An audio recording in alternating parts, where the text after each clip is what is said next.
Trabahador sa isang maliit na kainan sina Nelly at Ronel. Dahil mga minimum wage earner, mahirap pagkasyahin ng kita sa kanilang gastusin. Kaya mga gastusing pangkalusugan, hindi nila masyadong prioridad. Si Nelly halimbawa, hindi raw nagpamiyembro sa PhilHealth dahil makakaltasan pa ang kanyang sweldo.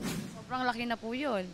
Kasi saan pa kami ng 250? Para makatulong sa mga tulad nila, may panukala sa Kamara para pansamantala munang itigil ang paniningil ng PhilHealth contributions sa mga minimum wage earner. Sa ngayon kasi, 500 pesos ang contribution ng mga minimum wage workers sa PhilHealth na pinaghatian nila ng kanilang employer. Ang natirang pondo na binigay ng Kongreso sa PhilHealth noong 2022 ay sapat na para bayaran ang minimum wage worker contributions para sa buong 2024. Noong nakarang taon, hindi rin daw nagamit ng PhilHealth ang 39 billion pesos sa kanilang pondo na nakalaan sa premium services. Bagamat pansamantala, pag naaprobahan ng House Resolution 1595, maaari daw magamit ang panahong ito para pag-aralan kung kaya bang tuluyang tanggalin ang contribution ng minimum wage earners. Bukas naman daw ang PhilHealth sa panukala.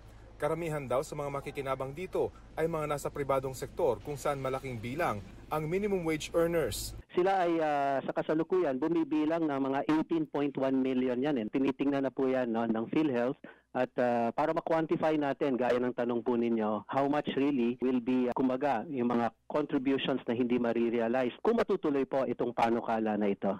Kung mangyayari raw ito, sabi ni Nelly at Ronel, maiengganyo ako sir kasi libre yun eh. Tas gustong-gusto ko rin magka-PhilHealth. Para sa GMA Integrated News, Rafi Tima ang inyong saksi. Nitong buwan, 57 centavos per kilowatt hour ang itinaas sa singil ng Meralco. Pass-on charges yan ng Meralco. Ibig sabihin, ipinasa ng Meralco sa consumer ang nagmahal na benta ng mga planta ng kuryente dahil sumipa raw ang presyo ng imported at local liquefied natural gas. Dagdag na higit 500 pesos ito sa Meralco bill ni Jojo.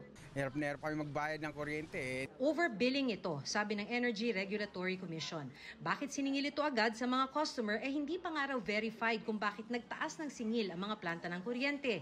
Hindi man lang din daw ito dumaan sa pagdinig ng komisyon. Hindi kayo pwedeng magpasa kung yung siningil sa inyo ng generator ni walang supporting documents. Kaya sabi ni Dimalanta, nagsabi na raw sa kanila ang Meralco na magre-refund sila ng 4 to 5 centavos per kilowatt hour nitong Marso.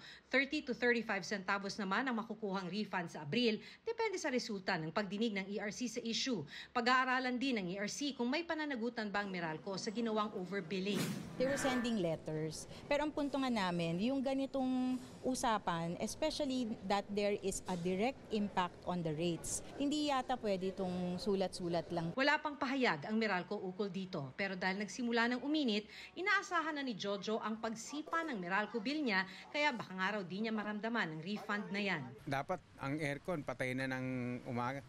Ngayon, tanghali, nakabukas na kasi mainit. Sabi ng DOE, kahit tumaas ang konsumo ng kuryente dahil sa El Nino, sapat ang supply sa Luzon at Mindanao pero manipis sa Visayas. Hindi nila nakikitang problema ang brownout pero magtipid pa rin daw sa paggamit ng kuryente. Kung magkaaberya kasi at wala na raw choice, patatakbuhin ng mga plantang gumagamit ng diesel kaya lalo pang magmamahal ang singil sa kuryente. The cost of no electricity is 300 pesos per kilowatt hour. Do you want to lose 300 pesos per kilowatt hour because walang kuryente? We don't want that. Renewable energy ang isa sa mga inaasahan para raw magmura ang kuryente.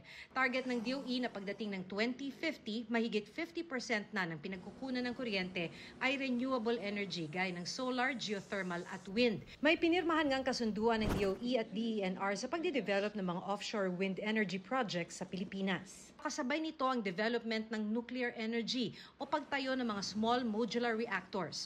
4,800 megawatts na nuclear capacity ang target sa taong 2050. Let's be open to all technologies. The numbers that you have seen are all dependent on the policy that is going to be set by Congress. Para sa GMA Integrated News, ako si Maki Pulido, ang inyong saksi.